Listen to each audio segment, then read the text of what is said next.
So this is something I've been waiting for in the year of leadership, because this particular leader is one who doesn't get enough of the right attention. You see, if you stand too close to the sun, it's very easy to be overlooked. You stand too close to someone who's a great name of history, people can forget you completely. Mozart's brother, and to an extent Mozart's sister, are good examples. There are many, many others. But in this case, we're talking about Admiral Collingwood. Technically, Vice Admiral of the Red Collingwood, of the Royal Navy. Nelson's second in command at the Battle of Trafalgar, and the guy who takes over where his best friend and the friend who, along with him and his brother, who's already died, he had spent most of his formative years with and done a lot of work with, and had relied on each other instinctively in various battles.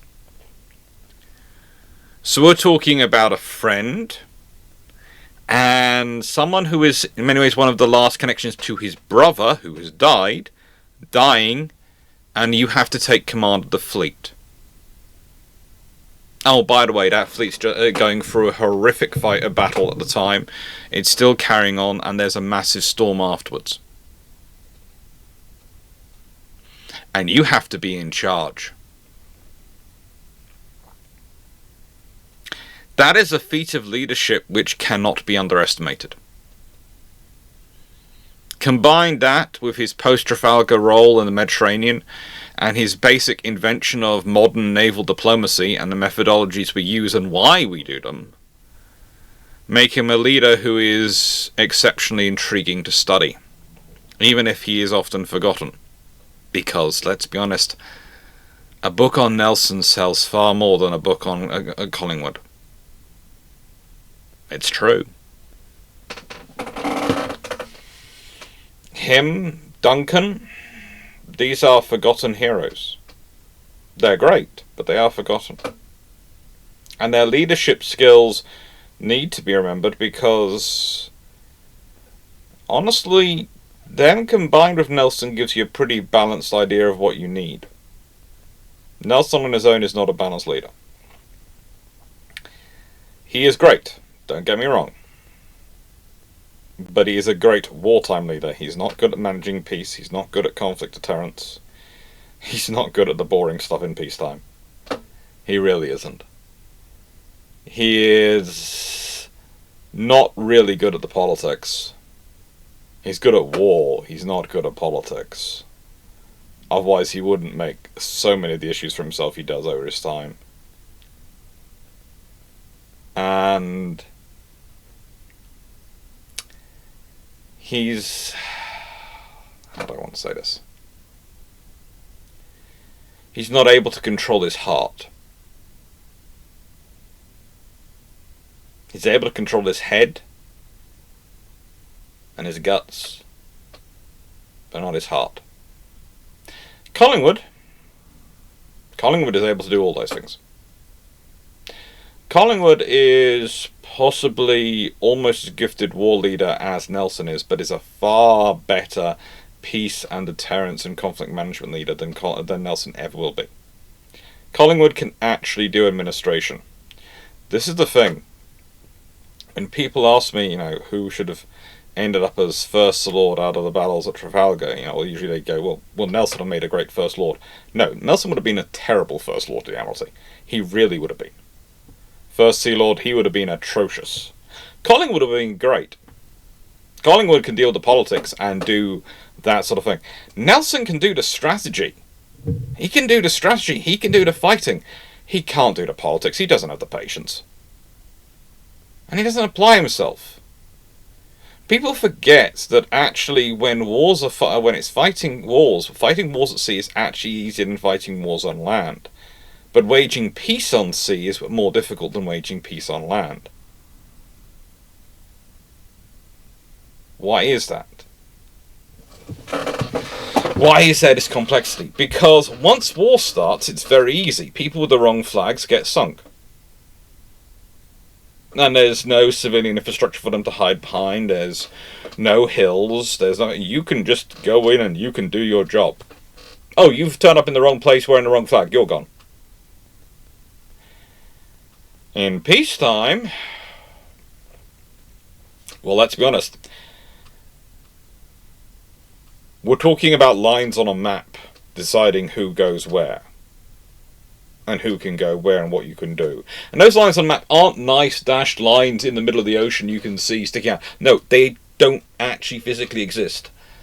And I'm only saying this because some people, believe it or not, find it difficult to understand they don't physically exist. I once was dealing with someone who honestly believed lines on the map were drawn in the real world. We'll deal with that once. A special person. Leaving that to one side. And I wish they had been winding me up, so please don't put that in the thing. I wish they had been. But no, leaving that to one side. The sea also has the fact that whereas on land there are lots of codified rules and regulations and things which you can see markers and go with, the sea, 90% of maritime law is not written down, it is based on tradition. Roughly 90%. And even that maritime law, which is based on tradition, less than 10% is codified. Even that, which is based on tradition, it's open to interpretation. As, whilst there's a theoretical event in tradition, etc., which demarks it, there are sometimes debates about those events and debates about the reality of those events, and then it's a case of, do we draw from the tradition which is 1,000 years old, or 100 years old, or rather the tradition which is claimed to be 1,000 years old, but actually might only be 500 years old, because it might have been reimagined at a certain point, and that happens. And when it was reimagined, the territorial alignment might be geographic alignment might have been very different than it is today. And this is where you get all those claims on islands, by the way. This welcome to the world of everyone has a legitimate claim to this island. Who owns it? Oh, the Japanese? Then it's their island. No one is giving their claim, because, we owned it first. How many hundreds of years ago are you claiming? Well, it was the Chinese ones, it's the Qing dynasty, may have claimed it. Based on an earlier dynasty. And it's just... okay. So this is why you can argue in peacetime, for armies, the world is slightly more simple. Okay? There are demarcations, everyone knows where they are. Wartime, it becomes very complicated, because everyone can go everywhere. At sea, peacetime is really complicated. Wartime, everyone has to pick a side. Makes it easy. Collingwood was maybe not as good as Nelson, but was still very, very good in the wartime. He was definitely top 5% of admirals ever to sail the sea. Possibly top 3% in terms of seatime capabilities. In terms of wartime capabilities. In terms of peacetime capabilities, top 1% in terms of conflict management capability. And that is who we're talking about today. But he has a career prior to Trafalgar, and that's what we're going to start off with. Now, Collingwood's career prior to the Battle of Trafalgar is, well, it's exciting. And it's everything you'd expect from a career which spans 44 years. 44 years of service. Okay? He joins up in 1761 when he's 13. Roughly. He's born in September 1748, so 1761, he's not quite 13 when he joins up, but we'll leave that to one side. And he's 57 when the Battle of Trafalgar happens. 57. He's not a young man. He's an experienced man. He is an able and capable commander. And that's worthwhile thinking about in terms of the Battle of Trafalgar and how we get there, because Nelson, who was his senior officer there, is 47. Nelson is 47 years old when he dies. Collingwood is 61 when he dies in March 1810, nearly 62.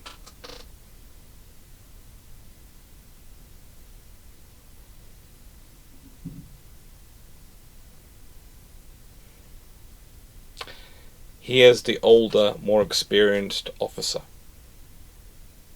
This is the other point I tend to make to people when they go, oh, but it's all time in service and all these things about your promotion. Well, no. As said, the Royal Navy does adjust the scales a bit. And what might get some promoted for being stellarly capable versus someone who is just an extremely good all-rounder. And Collingwood is an extremely good all-rounder. He really is a very good all-rounder.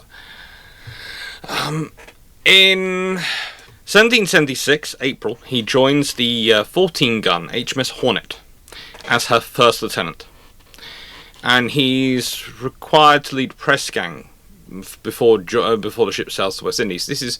He's already been in the Navy by this point for a good 15 years.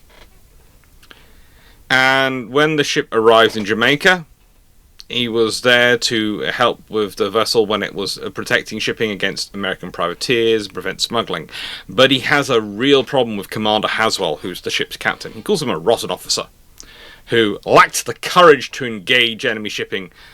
And eventually it leads to a court-martial being brought against Collingwood by Haswell for disobedience and neglect of orders in September 1777. The court-martial at Port Royal in Jamaica acquitted Collingwood of the charges. And by the way, if a captain brings these charges against his first lieutenant and they're acquitted, good luck to your career, sir. Good luck to your career, sir. Because you've brought it against your XO. And if your XO is found to have not been acting falsely, that basically means you were acting badly, Commander, and the Royal Navy will have its way with you, sir. They will, sir. And that is what happens. And it's after this court-martial that he meets Horatio Nelson. They both serve aboard HMS Lowestoft, a frigate, and they become very good friends. Collingwood becomes someone who's a champion for Nelson. And when Nelson does leave Lowestoft, Collingwood's given a post of second lieutenant on HMS Bristol, which is a nice ship. She's a 4 freight. Which is on station in the West Indies.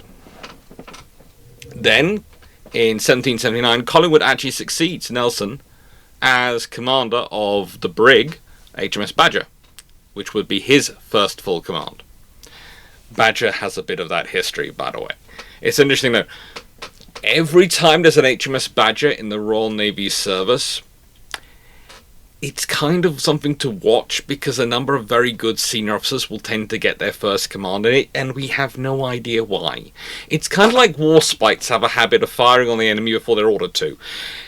Badgers have a habit of certain officers get assigned to it as their first command to try them out. And they're usually the future very good ones. This is why having a Badger is usually a sign of a bit of a golden period in the Royal Navy experience. And one of the reasons why it was considered quite so annoying that the Royal Navy didn't get a Badger as part of the Type 22 frigates. If we consider, they start off being very much the B-class frigates: Broadsword, Battle Axe, Brilliant, Brazen, Boxer, Beaver, Brave.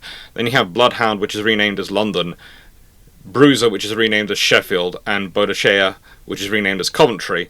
And then for the batch threes, they're Cornwall, Cumberland, Campbelltown, and Chatham. Which, speaking as someone who lives in Cornwall and is very proud of my county, I'm very happy to see a Cornwall there.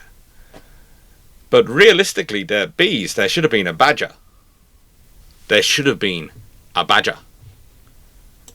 And that would have been quite useful for the Royal Navy, because that probably would have been, we'd probably be looking at notes and going, oh, look at this series of senior officers. They all command HMS Badger. Wonder where they came from. It's just the way history works. But he starts to get more and more commands. And when Nelson's debilitated by disease and has to recover, Collingwood again succeeds him in command of Hinchbrook. And on Nelson's recommendation, and the two start working together a lot. They keep working together. And they get a lot of experience working with each other. Collingwood is both a friend, a bit of a mentor, a bit of an older brother figure to Nelson. And they really do work well together. And it's in 1786 that Collingwood, along with Nelson and his brother, the then Commander Wilfred Collingwood, are given the mission of preventing American ships from trading West Indies under the Navigation Acts. And this is when they basically go far too successful. And they manage to seize many, many US merchant vessels as prizes for trading illegally, which the Americans are not happy with. But it's technically illegal. And there are a lot of West Indian political factions who aren't happy with it, because whilst the trade is illegal, it is making them profit. But these men are all far, far too effective and far too far too able to coordinate themselves. And they carry on. They carry on doing it, but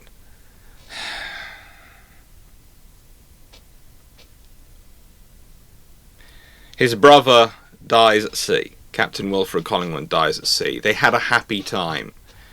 They had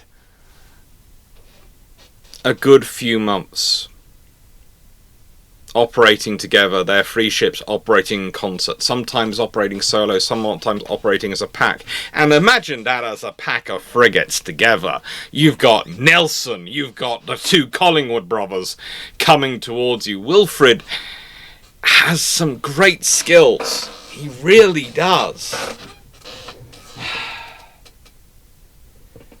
But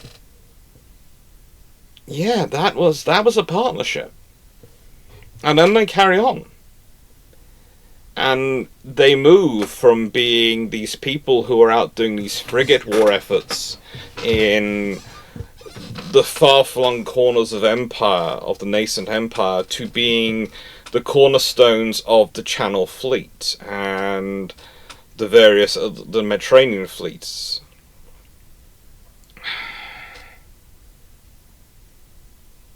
At the glorious 1st of June, Collingwood was disappointed not to receive a naval gold medal.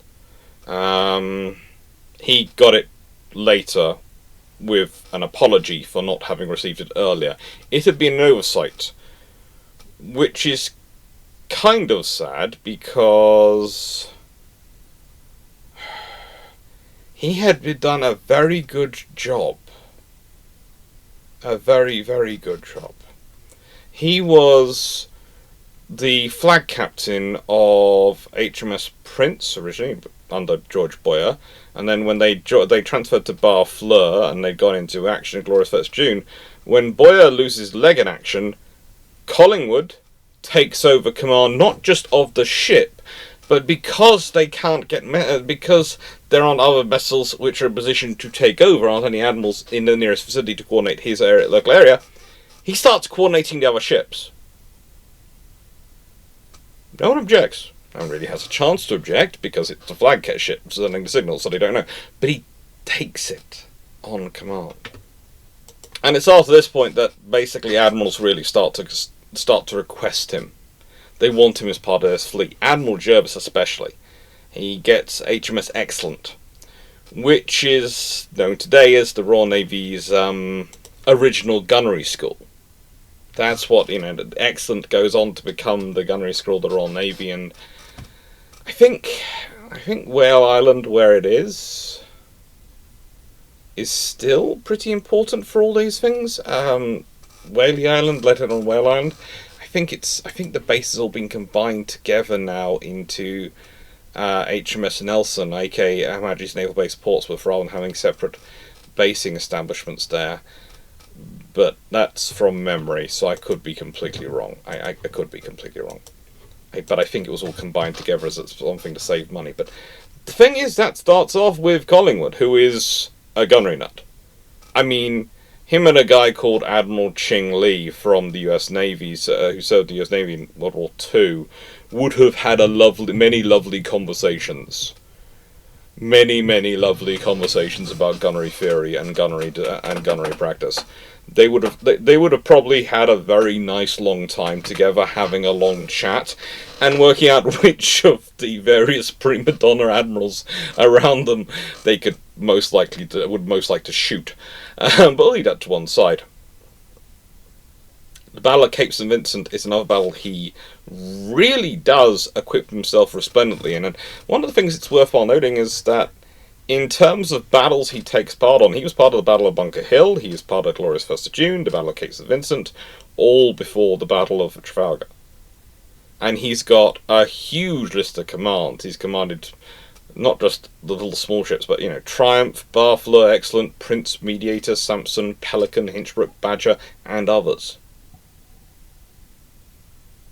He has a tremendous wealth of experience to draw from when he is in command, when he is in the service.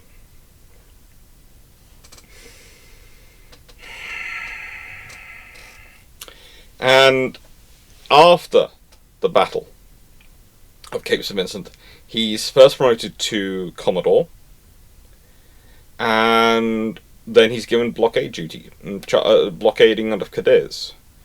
In 1798, he returns to Portsmouth. In February 1799, he gets some time to go see his family. And it's while he's there with his family, he finds out he's to be raised to the rank of Rear Admiral of the White. Dated 14th of February 1799. Therefore, after he returns to sea in June aboard HMS Triumph, hoisting his flag, and sails the Mediterranean fleet, where he takes part in the actions thereof.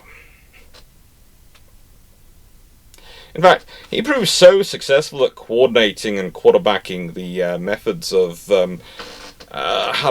of capturing various French and Spanish vessels, just as he was good at quarterbacking and assisting Nelson in prosecuting American vessels earlier on, that Collingwood's share of prize money captured in a few months amounts to £4,000. At several points, Collingwood is in the running for the richest admiral in Royal Naval Service, thanks to the prizes he does acquire. He is a very, very capable officer, and he is suitably rewarded for it. He would like more laurels, but he certainly gets the money, and he makes sure he gets the money. He'll complain about not getting laurels. You really don't want to forget about giving him the paycheck. You want to make sure this man gets paid. If not, he will find ways to track you down and make you rue, I do say, not paying him. And he carries on serving and doing all sorts of fun things. And it's in later on that he is April 1804 that he's promoted to Vice Admiral de Blue. He goes up the various ranks of Rear Admiral, and he gets this promotion to Vice Admiral de Blue, and it's really quite useful. That's in April 1804 though. In August 1804 he gets HMS Dreadnought, a nice new second rate, relatively.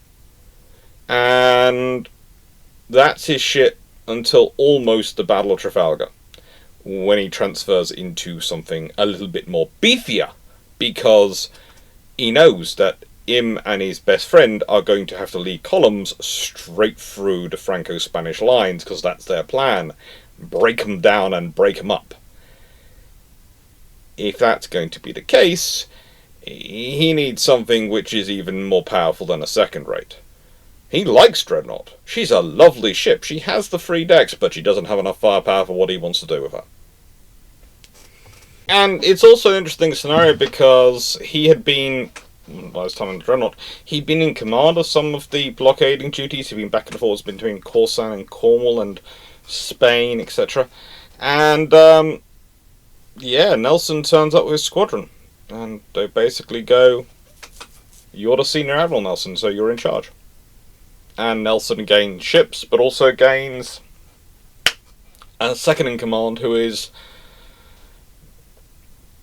10 years his senior, but in age, but is his junior in rank of vice admiral. And he needs him. Because more important than all that, he is a brother of the Navy, and a brother which is far more than any of the band of brothers, the various captains. Collingwood is someone who he has strategized with, who he has shared command with, who he has worked with before, and they know each other's thinking implicitly. But anyway,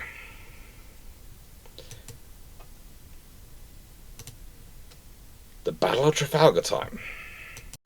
Now, the Battle of Trafalgar was an interesting battle for Collingwood, but its preparation starts in mid-September. That's when, already knowing roughly what's coming, because him and Nelson have already been talking about it, he's officially second in command of the force. He already was, but he's officially appointed. And part of that is he's given the Royal Sovereign. Now, the Royal Sovereign, Nelson could have taken her himself. He could justify it, because she's a first-rate ship of the line, and she's just been given a brand new layer of copper on her hull, so she is as fast and as sweet as they come. But he gives her to his best friend. He gives her to Collingwood.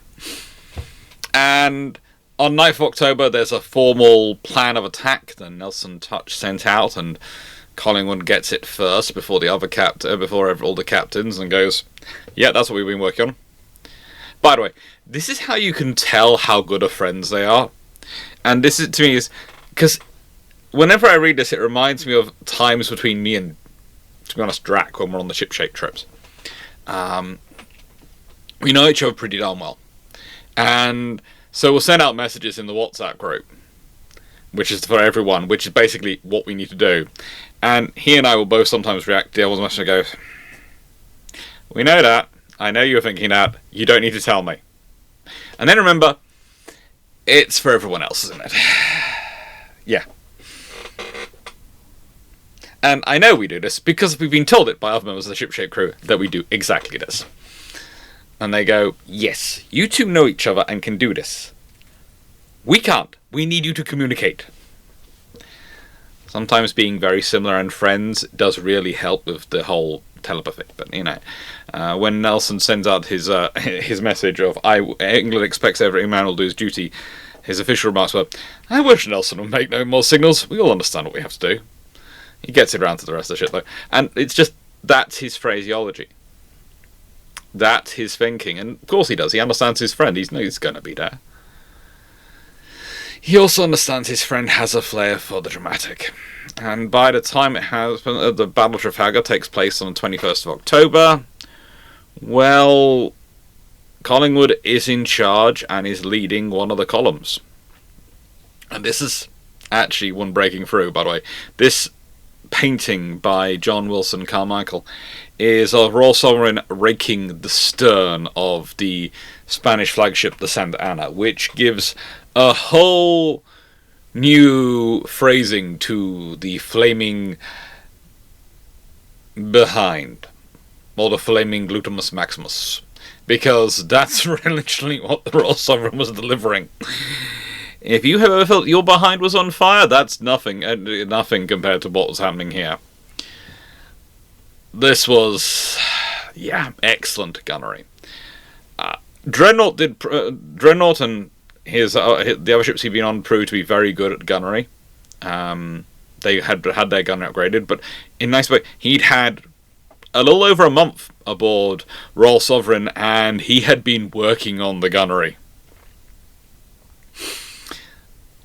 Royal Sovereign did reach the enemy line first, Nelson pointed to Royal Sovereign as she penetrated the enemy line. See how Collingwood carries his ship into action as the example. And that's what Nelson needed, because Nelson wasn't still coordinating the fleets.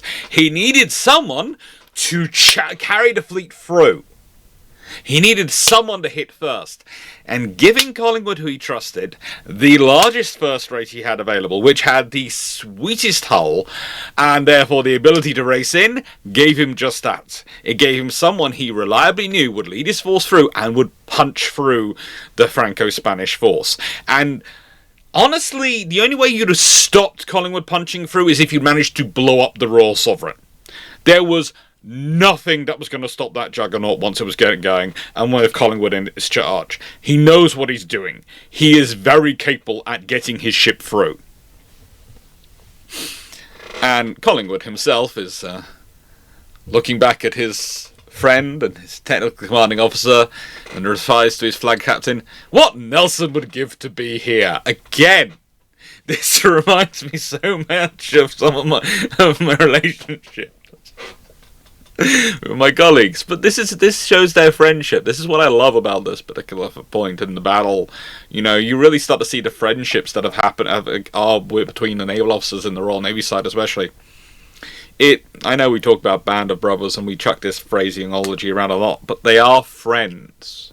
Okay, they are friends. They know each other. They've worked together for years. They have an understanding of each other.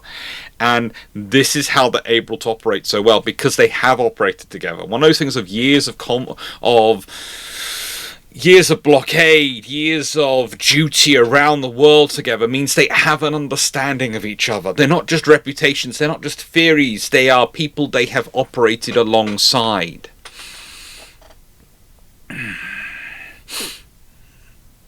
And, well, the Santa Ana in this case, she was blasted in so hard that she was pretty much disabled by Collingwood before he moved on. He had got the gunnery up to such a precision that she almost got the full weight of 3 full broadsides in 5 minutes. They are described as being so accurate they were aimed broadsides. Not just rapid loading and firing, aimed broadsides. They were pouring into her.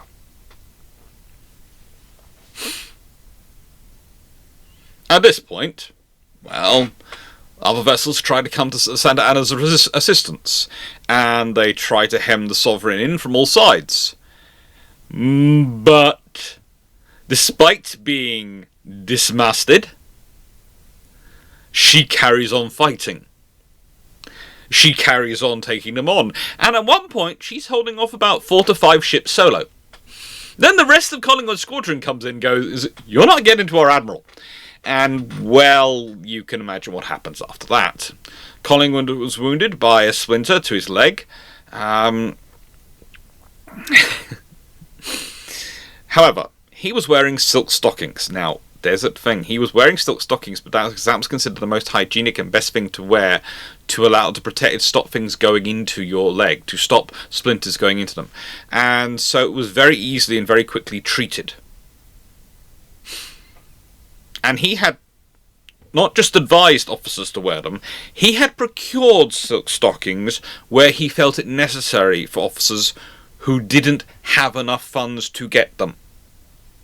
Collingwood was, yes, quite possibly the richest admiral in the Royal Navy at this point, thanks to prizes and his ability to get prizes and get involved in things which tend to earn him quite a lot of money.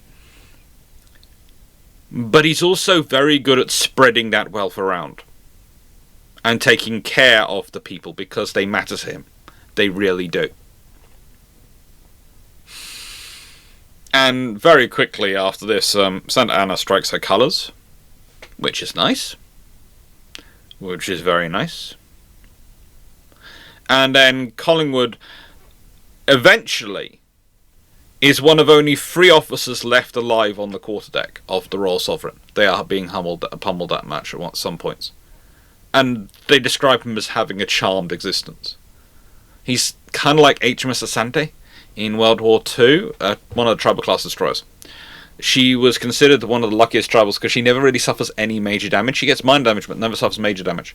And that's possibly because, partially described by the Royal Navy, definitely, to the fact that the Asante people actually blessed her. She was the only tribal which actually managed to meet the people she was named for. And they gave her various tokens, which you can still go find in Sierra Leone. In the cathedral in Sierra Leone, you can find tokens from Asante, and you can find the Asante people's blessings on her. And if you want to look up an interesting story of that ship, go look for its entire history. It has a really amazing time when it comes to surviving things. But Collingwood is the sim on this day. He is walking around and he is surviving. He is surviving, and he fights hard throughout the battle. But, and this is the really interesting thing, when Nelson dies, Collingwood knows he has to assume command of the fleet. And that means he needs to be in something that can move around the fleet. He doesn't want to start disrupting any major ship which has already suffered a lot of losses. So he goes and picks HMS Euryalus, a frigate. She's a good frigate.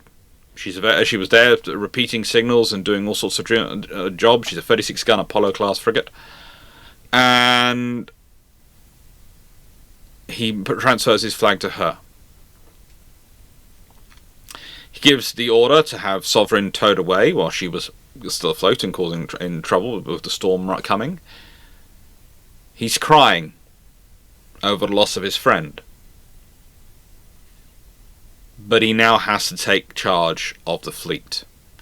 He has to take charge of the force and has to make his own decisions. With that being said, it's Shameless Book Plug time. Shameless Book Plug time. Now, when this video comes out, and it will be on the 30th of September, hopefully I will have been in Japan for a fair number of days. Hopefully the ship-shape trip was worked out, hopefully the house sale will have gone through on time, and hopefully I will have been able to get to Japan. And I'm there because of you. I'm there because of your support and your kindness. And hopefully everything's going to plan. Hopefully. Thank you for this. Thank you for liking, sharing, subscribing, supporting the channel, helping it grow, all those things. Thank you for doing all that. Thank you for being a wonderful community. And you really are a wonderful community. No, not everyone who's watching this video will be part of this community, but hey, even the ones who just visit are still part of it. Still wonderful. It's a weird thing as an academic, as a historian, as someone who's done the things I've done, prepared the way I have for life, to find myself doing this, but I enjoy it. I really do. And on the 13th of November,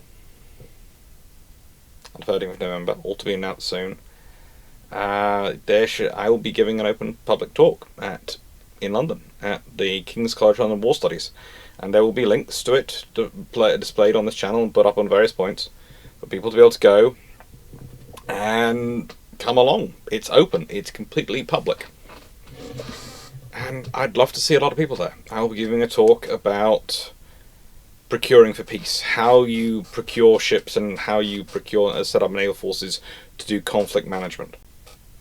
The things which we haven't really had to engage in since the Cold War, and the things that the Cold War dynamic haven't really set us up for a multipolar world.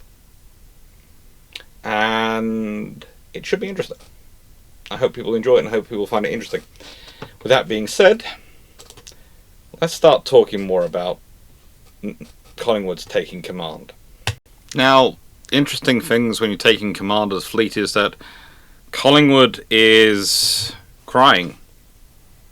Many reports show him shedding many tears over the loss of his friend, but he's still giving out orders. He's still taking command. And there's a lot of factors going on around him. You know, he was gearing up to fight Rear Admiral Dumas Le Pellet, who was in charge of the van, which had been relatively unscathed by the battle. But they decided to fall back because, well, they decided that they didn't really want to take on the rest of the fleet. The Royal Navy was looking particularly vicious at this point. But they even have indecision because they head off to the Straits of Gibraltar, and they remember, before they get there, that there's another British squadron under a guy called Rear Admiral Thomas Louis patrolling the Straits. And they're not sure they can take on. This is one of the interesting things when we talk about the Battle of Trafalgar. People go, it's the last fleet of the Royal Navy between the, this massive force and Britain. And you go, no, it's not. It's not. There's the Channel Fleet. There's the Western Squadron. There's all sorts of formations as they go up, which are going to be just as big. They get through this one, they're going to get mauled. If they succeed, though, they're going to run into one of those other fleets up there, which is going to go, oh, hello. And it might not be full of the people who are the savants of war, but they are the practitioners of it, certainly. But this doesn't make much difference to Collingwood. Collingwood is dealing with many issues. As the storm rolls in, he's got Nelson's final orders have been to anchor, but honestly, many of the ships don't have anchors. Anchoring is a lovely thing to do if you're dealing with ships which haven't been damaged to the point at which the anchors might not even hold on. And therefore, he changes his friend's orders. He takes only the prizes which are viable, only the ships which are viable and likely to survive the storm in tow. And many of the prizes are wrecked on the rocky shore. Others are destroyed to prevent their recapture, especially after Cosimo and MacDonald's sortie. And, well, Enrique MacDonald and Julian Cosimo are two Commodores. Both of them sort of claim they have responsibility for this idea, but they sortie out to try and recapture some ships. They do well. They managed to do some things, but the British are mainly dealing with the issues of the prizes. Collingwood's not trying to seek action. He will fight if he has to, but he doesn't want to. He wants his time for his fleet to repair itself. And this is one of the reasons why the French frigates managed to actually take some of the ships in tow and make for Cadiz, the Santa Ana and Neptuno. And, when they're taken in tow by the French ships, the Spanish crews rise up against their British prize crews, putting them to work as prisoners. But Neptuna herself is wrecked off Rota in the gale, and while the Santa Ana does reach port, the Spanish look at her and go, the Royal Sovereign really did a job on this ship, didn't they? Yeah. You brought the ship back? Yeah. Probably be easier to build a new one than repair it? Yeah. But no, they got it back. The Indomitable goes down in the storm, has 1,200 men aboard, but roughly only 100 are saved. The San Francisco de Eza is driven ashore in Cadiz, and, Collingwood is doing the best he can.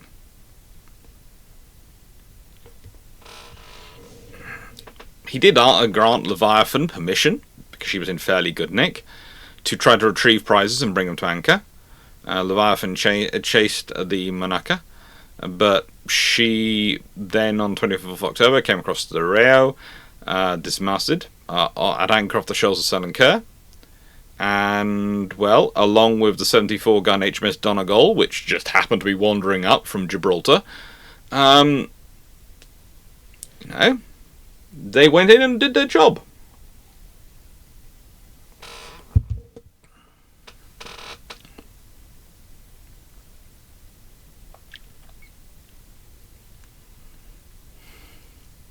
They went in and did their job. But Collingwood was with the fleet, and he was trying to get the casualties sorted out. He wrote to the Admiralty, the condition of our own ships was such that it was very doubtful what would be their fate. Many a time I would have given the whole group of our capture to ensure our own. I can only say that in my life I never saw such efforts as were made to save these prize ships, and would rather fight another battle than pass through such a week as followed it. And even with all that going on, he still managed to get in contact with the governor of Cadiz, asking him if he could put his Spanish wounded prisoners ashore and set them free. In return, they gave him the British prisoners who boarded the Royal Navy, and the French joined in on this agreement. He managed to do a prisoner exchange. And, well, that's how it goes. He gets his ships through that fleet. He manages to minimise their losses, although only 4 of the British prizes, the Swiftsure, the Bahama, the San Idelzo, and the San Juan Nepomuceno, oh, good lord, actually survived to take to Britain. But Battle Storm meant that there's only 9 ships of the line left in Cadiz after it's over. And this is what Collingwood's dealing with. Collingwood had managed to support his friend in achieving an absolutely astounding result. An astounding result. And that was a good thing. But he'd lost his friend. And I will say this, after the battle there are a lot of people who pick over his instructions. It's very easy in hindsight to go, well, this ship might have survived if he'd done this and this and this, or this. And the thing is, you have a finite amount of resources. And I think, honestly, I agree with Collingwood's assessment that, as far as he was concerned, the British ships were more important than the prizes. Because which was more valuable? The British ships had copper bottoms. The British ships fitted the British pace of operations and the span of operations, and had a large number of British crew aboard. Those vessels matter more than the prize ships. The prize ships are nice. They're going to make a lot of people rich. But they're not what matters. They are not what matters. Not in the end. And so after losing all that, to gain the control, to gain the power of the sea, well, Cuthbert Collingwood spends the next 4 years and 5 months maintaining control. And fighting with the government over various things. One of them he fights over is the fact that whilst he's given a peerage of Baron Collingwood of Colborne and Heftpool, country note of Northumberland, they make the barony only able to pass along the male line. So his daughters couldn't inherit. And he had daughters. And he did not agree with that. He went into battle by paper and by lobbying many times. He was unable to change their minds, but he was furious on that account.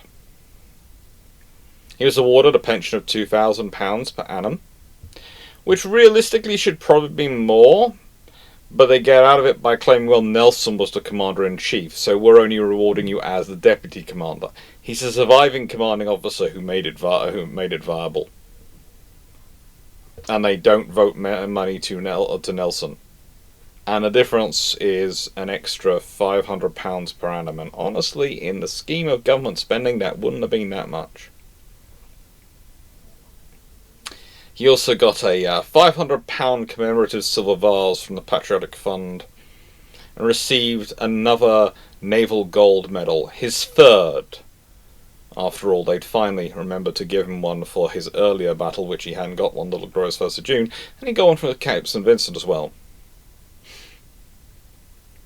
That makes him, along with Nelson and Sir Edward Berry, the only officers to share the honour of having 3 gold medals for service during the wars against France. 3 gold medals. And his job, as said, is 4 years, 5 months as Commander-in-Chief of the Mediterranean Fleet. He's elevated to Vice Admiral of the Red for this purpose, and he starts organising things to try and do his best to help out the people who he's going to leave behind. He's an old man for his time. This was a period where people really did believe your allotment on Earth was 70 and he's approaching his 60s. He's full of vim and vigour, but he's also spent a hard life at sea. He knows the realities. And he's lost his brother at sea, he's lost his friend at sea. Yeah. With Royal Sovereign damaged the way she is, he transfers his flag to HMS Queen, a nice 90-gun second-rate ship of the line. And then in April 1806 he transfers it to HMS Ocean, a 98-gun second-rate ship of the line. He likes the second rates. But there's no more big battles in the Mediterranean. No, he has to maintain the blockade of the French and Spanish coasts, and he has to build up peace, or rather deterrence, with other powers in the Mediterranean. He does this well. He does this well. Whilst some small squadrons do manage to break out and attempt to run the blockade, mostly Collingwood is able to focus on sorting these problems out, keeping the blockades under good control, and trying to deal with the diplomacy in the Mediterranean, which is an absolute nightmare, and which was always, let's be honest, Nelson's handicap. He was in charge of 30,000 men in this period, and he would often be acting as de facto not just head of navy, but head of diplomatic service, head of government, head of presence for Britain in the Mediterranean. He wrote dispatches and letters to the Admiralty and government asking for more ships to maintain the blockades, but also he maximised what he did have. He had his small ships running around as conflict deterrence, conflict management tools, providing everyone a view of, oh, the Royal Navy can get here if they want to, and oh, they have bigger ships, don't they? They do. You see, one of the things that's often misunderstood with modern, especially post-Cold War ideas that come from, I would say, the people who are more informed of defence and so understand the capabilities of individual warships, don't just see warship, they see the capabilities of warship, is they are looking at it with the competitive eyes of the peer competition of the USA and the Soviet Union, NATO Soviet forces, and who has the bigger, more powerful warship. And that's fine. That's fine. But realistically, everyone knows you have a big, powerful warships. Sometimes sending out a small warship basically says, well, I can send something bigger, but you're just not worth my time. You're just not. Okay? I'm sorry, you're not. It's a far cheaper thing than having those warships. Let's be honest, does he want to be running around the Mediterranean using third rates and bigger ships as his conflict management tools, as, present ships? No, he needs them near the big ports where there are big fleets. He needs them there for those fighting the potential battles, or keeping them concentrated to go fight the potential battles. He doesn't want to have them off, wearing themselves out, running around from port to port, going, hello, the British are here, here's our flag. He has other ships for that. That's what he uses frigates and brigs for. And that's what he does, use frigates and brigs for. And you can see this in his diplomacy and how he approaches things, because he goes to visit Morocco, Naples, the Ottoman Empire. He takes ships, sends ships under Sir John Duckworth, his second in command, into the Dardanelles at various points to remind the Ottomans that there were issues, and to remind them that they should probably not annoy him. He then goes and visits the Dardanelles himself later on, in August 1807, to negotiate with the Pasha Sultan under a flag of truce. He turns up with enough firepower to wreck everything they have in the Dardanelles at the point, but, it makes the point. It works. And the Ottomans agree to remain neutral in the Mediterranean. And he maintains his neutrality by regularly reminding them exactly how far Royal Navy ships could reach. In January 1807-1808, he takes some time in Syracuse in Sicily to winter his ships, rather than bringing them back to the UK. And in March 1808, when the French attempt to break out to sail to Italy, Collingwood appears as a massive force in front of them. It's also in 1808 he starts writing about his worsening health. A lack of exercise, having spent years at sea, and difficult movements, let's say. Difficult movements. In 1808, he also sent ships to support the British forces and Spanish partisans fighting in the Peninsular War, and was very active in preventing the supply by sea of any of the French forces. And this was particularly problematic because the Royal Navy could manoeuvre the English forces and their logistics in Spain in the Peninsular War as they willed, because there was nothing to stop them. And that's a constant thing which Wellington can make use of.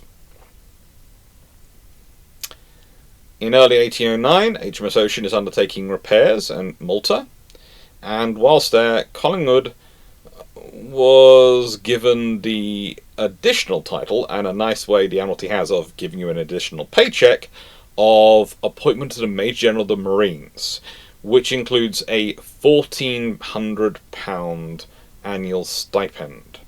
No additional duties, but a £1,400 stipend. Quite nice to have. He's a Major General of Marines and a Vice Admiral of Navy.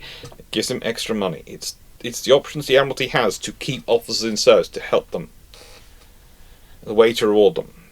In 1809, Ocean's sent back to the UK to be maintained and refitted, and he takes his flag to the Ville de Paris, his last vessel. He stations himself near Port Mahon in Majorca, and continues organising the blockade of French ports, and then eventually goes to join the blockade of Toulon himself. A blockade which intercepts a convoy and captures 13 ships and destroys 2 ships of the line in what's considered a relatively minor action, and that is the last battle of his career. The last battle of his career. Because in March 1810, he dies. His pet dog Bounce dies first in 1809, late 1809, possibly as late as December, but potentially November. And so he requests to be relieved of command of his fleet. The government decides that, frankly, they can't afford it. They need him to remain at sea. And they felt that his country could not dispense with his services, whilst the threat from France was still a potent risk. By February 1810, he could barely walk, and his health had declined alarmingly, to both the doctors and him. And so he again requests, can he return home? This is finally granted in February 1810, so he passes on command to Rear Admiral George Martin, because Sir Giles Cotton hasn't managed to make it out there yet. And he dies, probably a result of cancer, on the Ville de Paris, off Port Mahon, as he was supposed to sail for the UK, on the 7th of March 1810. Ville de Paris, instead of returning their Commander-in-Chief to England, returns his body to England. It's taken to... it's taken to Chatham, and then it's taken on a river barge up the Thames to London, and he is allowed to lay in state at Greenwich Hospital before being laid to rest beside his friend Nelson in St Paul's Cathedral. His estate, when he dies, is valued at £160,000. And, well, he left £40,000 each to his daughters, as well as money to his wife and others. His baronetcy becomes extinct. His baronetcy becomes extinct.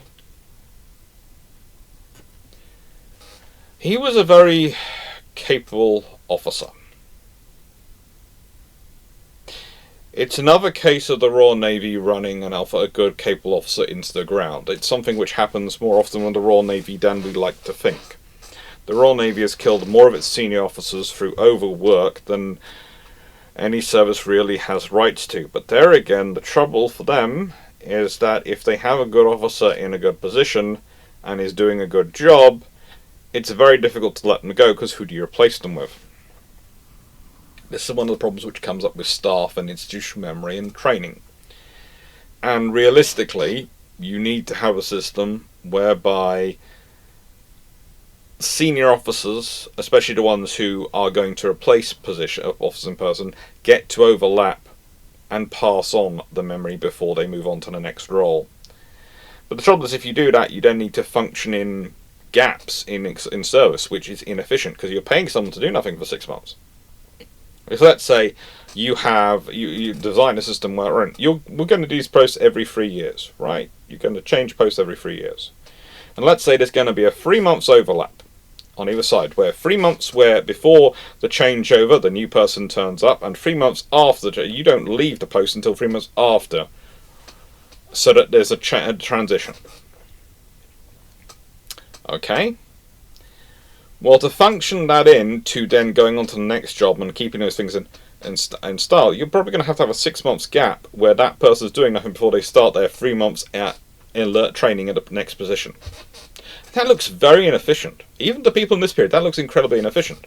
They'd rather stick someone on half pay. But sticking Collingwood, Nelson second from the Battle of Trafalgar, the guy who's done all this great work in the Mediterranean, has managed to keep all the powers basically working together, all the allies pretty much in the Mediterranean working together? You want to stick him on half pay? Are you mad, man? No. So instead you keep working him. Cancer.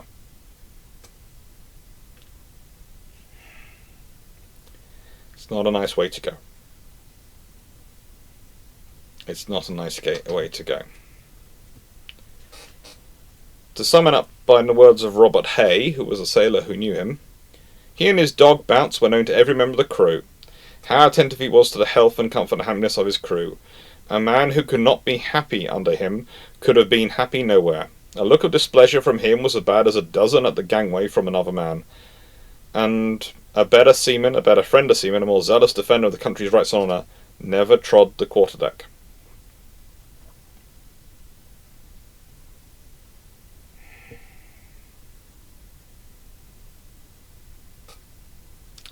He didn't get to see his wife and children, his daughters, before he died, because he was at sea. He was, though, a good and capable officer. He understood how to do balance in operations. He understood how to bring things together. And I would say, whilst the Royal Navy owes a lot of its present Navy to the mythology of Nelson, it owes even more of its character to the legacy of Collingwood.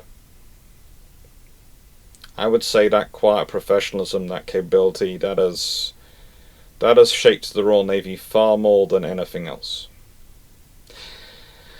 And that leads me to the question. I want you to think about the great commanders of history as we talk about them. And I want you to think about their executive officers. The people who were their second in commands. The people who were with them when they made their decisions. And I want you to think this. How much of it was teamwork? Nelson knew with Collingwood that he had someone who, if he gave him a great big stonking war machine, would wreck his way through the enemy line, come hell or high water. He would not let his friend down, he would not let his nation down, he would not let his sailors down. And that's an incredibly important thing in your arsenal as a commanding officer. That's incredibly valuable. He also knew he had someone that, if anything happened to him, would be able to take command of the fleet and wield it as a tool to shape not just the fate of nations, but the fate of the world. Again, that's an incredibly valuable tool as a commanding officer. So yes, how valuable are good second-in-commands? And think about them. Think about them, because trust me, history doesn't talk about them as much as it should. It really doesn't. It really does not. Thank you very much for watching, and hope you enjoyed. What have we got coming up? Well, after this video, we have got next week the Battle of Lepanto, Alliance and Command, which I'll be recording soon. I'm recording that tomorrow. Thank you very much for watching, and hope you enjoyed. Take care. And if you liked the video, please do like, share, and subscribe. It really does help the channel grow. And thank you very much for watching.